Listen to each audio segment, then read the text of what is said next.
Bom dia. Como falado ontem à noite, e no meu Stories e até alguma publicação no feed de notícias, vamos continuar falando aqui da análise da Alpargatas. Alpargatas são as havaianas, né? Todo mundo usa havaiana, quase todo mundo, né? Ou pelo menos aqui no Brasil, e mais de 100 países também. Nós vamos falar Alpargatas, o ticker ALPA 4. O ticker ALPA 3 ele tem menos liquidez, tem menos volume de negociação na bolsa. Então a gente fala aqui do ALPA 4. Mas os dados da empresa são os mesmos, a única coisa que muda é a cotação do ticker. Então vamos nos ater ao ALPA 4. Então vemos aqui que a Alpargatas é hoje a líder do mercado de calçados no Brasil, com aproximadamente 14% de participação no mercado, sendo a líder absoluta na categoria de chinelos com as havaianas. Alguns índices de valuation.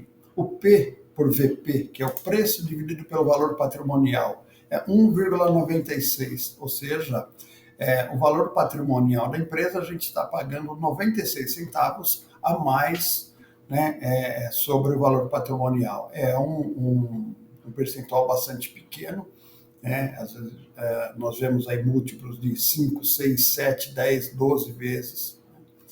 O PL, não é patrimônio líquido nesse caso, é preço dividido por lucro, 26,62. Isso se parece alto, porque os lucros da companhia neste ano não foram tão grandes. Embora todos os trimestres tenham apresentado lucro, que é um fator positivo, mas esse índice, essa referência acaba tendo um impacto um pouco maior. Mas, na minha opinião, não é algo a se preocupar. Aqui que é o PVP, que eu acho que é o índice mais interessante. Lucro por ação 0,64 e o valor patrimonial por ação é 8,58. Como falamos, o ticker analisado é o ALPA 4. A cotação ontem à noite fechou em 16,80. E a máxima em 52 semanas, ela chegou a 42,88. E a mínima, 16,01. Por que caiu tanto? Os resultados em 2021, eles foram... Em 2021, teve um resultado, nós vamos ver um pouco mais para frente, 698 milhões de lucro líquido. E aqui é o resultado desse ano, novamente, embora com lucro, todos os trimestres com lucro, foram aquém daquele período. Porém, a mínima 16,01. Analisando, não trouxe aqui, mas o gráfico nós vemos que essa ação ela tem resistência, tem suporte, em 15, ou seja, o piso que ela consegue chegar em 15, mas em 52 semanas essa resistência é 16,01, esse suporte 16,01 e a resistência, aqui já não é os 42, a resistência que a gente tem visto é em 24, ela tem dificuldade de passar dos R$24, mas chegou já a 23,80, recentemente, acho que no começo de outubro, são 16,80 hoje para 23, já seria um ganho interessante, pensando em valorização, em ganho na valorização da ação. Então, atualmente a empresa com sede em São Paulo possui fábricas no Brasil, na Argentina, além de escritórios na Europa, Estados Unidos, Hong Kong e Colômbia. Ainda possui 698 lojas em todo o mundo e seus produtos estão presentes em mais de 100 países. É uma empresa global já, uma multinacional brasileira, centenária, e com produtos que todo mundo consome, sobretudo a havaiana, e seja de qual modelo mais simples, que é o do dia a dia de muita gente, até os modelos hoje mais fashions, que a gente encontra aí nas magazines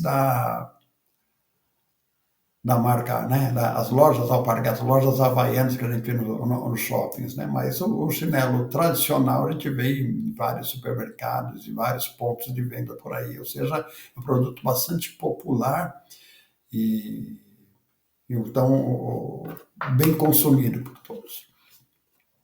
Alguns indicadores aqui de endividamento. Liquidez corrente, 1,76, ótimo índice. A cada R$ 1 de passivo, a empresa tem 1,76 de disponibilidade. Né? Ou seja, tem mais direitos do que obrigações. Né? 1,76 aqui. Então, isso é um índice muito bom. Indicadores de eficiência. Margem bruta, 46,80%, a margem líquida, 10,90%. E o ROI, que é o retorno sobre, aqui é o PL sobre o patrimônio líquido, 7,40%. Então, índices também bons índices. Né? Agora, a evolução do lucro líquido. Em 2022, até setembro, o lucro líquido foi 142. Se a gente pegar a média dos trimestres, vai dar mais um lucro líquido de 50 milhões. A gente não pode afirmar isso, né? Porque resultados passados não são garantias de resultados futuros. Mas indo pela média e considerando até, nem fazendo essa consideração, que o quarto trimestre costuma ser mais forte, né, nos últimos períodos aqui da Alpargatas, não foi sempre assim em períodos anteriores, mas os últimos anos sim, o último trimestre tem sido de melhores resultados. Nós vamos projetar aqui a média, né, mais 50 milhões, vamos chegar aqui a 192 milhões de lucro líquido. Né? Ou seja, a operação gera lucro e gera caixa. Isso é um dado muito interessante, muito importante. Em 2021, porém, esse lucro foi muito maior para a companhia. Em 2020, apesar da pandemia ainda, né? 21 também com pandemia, mas já menos, né? 2020 o lucro foi 140 milhões. Ainda em pandemia, lucro. Em 2019, 274 milhões. Ela caiu, obviamente, em 2020, deu uma boa subida em 2021. 2022, esse ano um pouco esquisito, último ano de governo, transição, incertezas, guerra na Ucrânia, crise global, né, recessão nos Estados Unidos, não chegou ainda em recessão, mas um risco de recessão, China com crescimento menor, isso tudo influencia direta e indiretamente, mesmo produtos que não são commodities.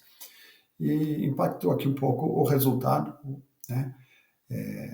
Uma outra coisa que impactou o resultado aqui é uma operação que a Alpargatas tem com os Estados Unidos, ela comprou a empresa Roots, e essa empresa ainda está com um prejuízo nos Estados Unidos. Então, no consolidado, isso aqui dá esse prejuízo.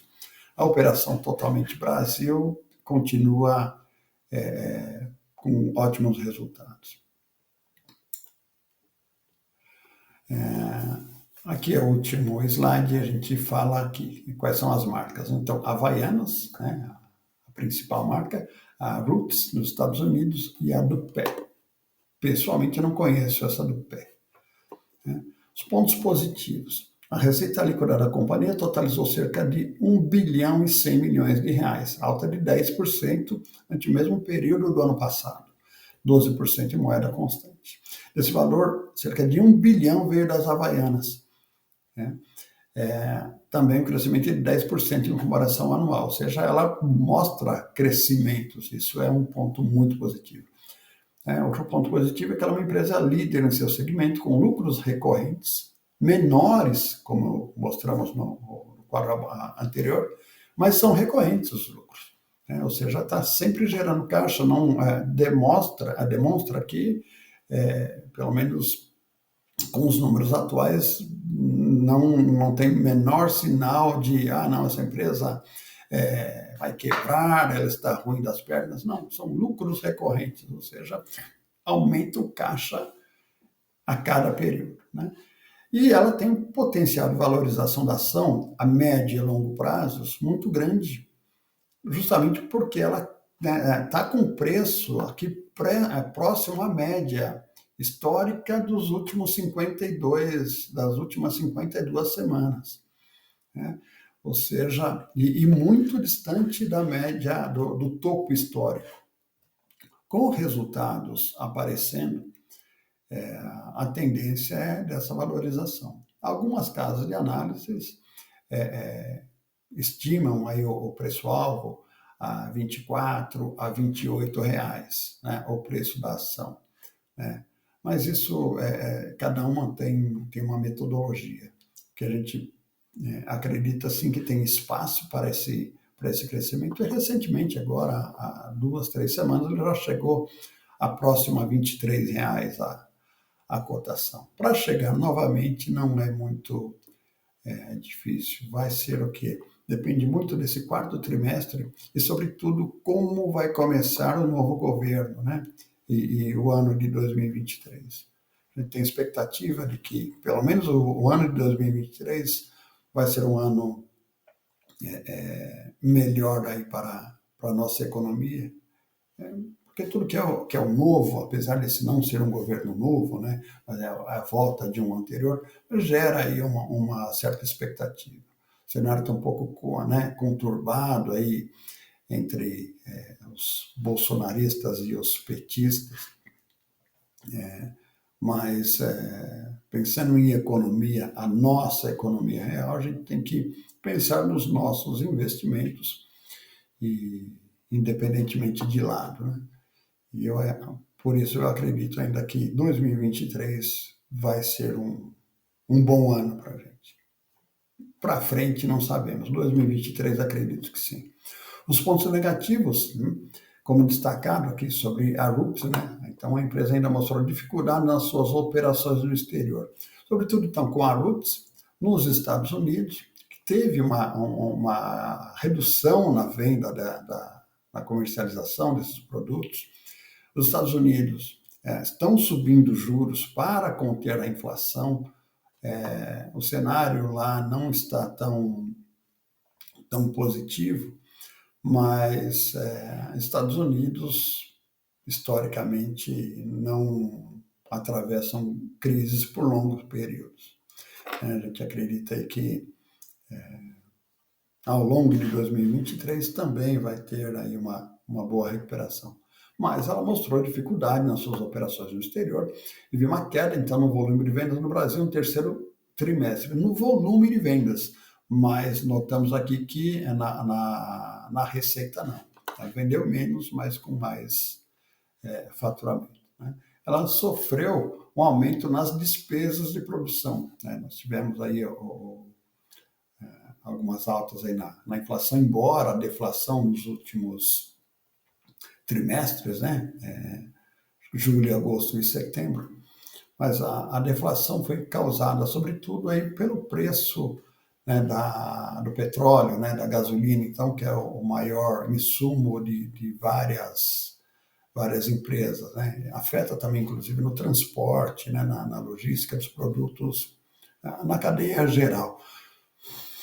Mas, no geral, o aumento das despesas de produção afetaram os resultados da companhia. O cenário econômico global com risco de recessão, né? Novamente, Estados Unidos com esse risco de recessão, por isso eles estão subindo juros, tentando segurar, né, a inflação, mas isso deve acontecer, os Estados Unidos devem se recuperar em breve, né? A China também com um crescimento menor, e isso tudo, ou muita coisa, influenciado sobretudo por dois fatores. Covid, China ainda se fechando, ainda não totalmente aberta, recentemente deu sinais de abertura mais ampla, o que vai favorecer o comércio, né? Favorecendo o comércio, sobretudo as commodities, que é o que? Carne e petróleo e minérios, né? São as principais, carne e minérios, sobretudo, são as principais transações com a China. O nosso agro também tem muita transação com a China, né, de grãos, né, não somente de carne. E isso também movimenta toda a nossa economia. Então, com a economia global ainda um pouco afetada, isso, né, um pouco menor, afeta também o nosso consumo. Então, isso é um ponto negativo. A guerra na Ucrânia, né, a Rússia e a Ucrânia, isso afeta a Europa como um todo, afetando a Europa como um todo, toda a transação que a gente tem hoje, o mundo é muito mais conectado, afeta também as nossas operações. Então, algo que acontece lá na Europa nos impacta aqui, não somente emocionalmente, mas financeiramente também, né? E a incerteza do plano econômico do nosso novo governo, né? Então, não sabemos como vai ser. A expectativa, a minha pelo menos, é de que 2023 seja um bom ano, né? Acho que o governo vai se empenhar até pensando já em permanecer novamente no poder por mais períodos, eles não vão fazer logo de largada grandes besteiras, né? Então, 2023 acredito que seja um grande ano. Mas toda essa incerteza, sobretudo a incerteza política nossa, né, tem segurado a subida das cotações e tem até derrubado um pouco. Então, esse ponto negativo pode ser até um ponto interessante também, se você acredita na empresa, né, a médio e longo prazo pode ser uma boa oportunidade de entrada a um preço baixo, com potencial de valorização. Essa não é uma recomendação de compra nem de venda. Esses dados são disponíveis lá no RI, ou seja, no relacionamento com o investidor, no site da própria Alpargatas. Em várias fontes também, né, você pode encontrar na aplicação no site da Fundamentos, no site da Status Investing. Você também encontra todos esses dados, faça a sua própria avaliação e vê se é interessante para você. A gente vai trazer novas análises de outras ações e se puder deixar nos comentários qual ação ou qual tipo de investimento você quer saber que eu trago aqui para você. Obrigado, boa semana para todos.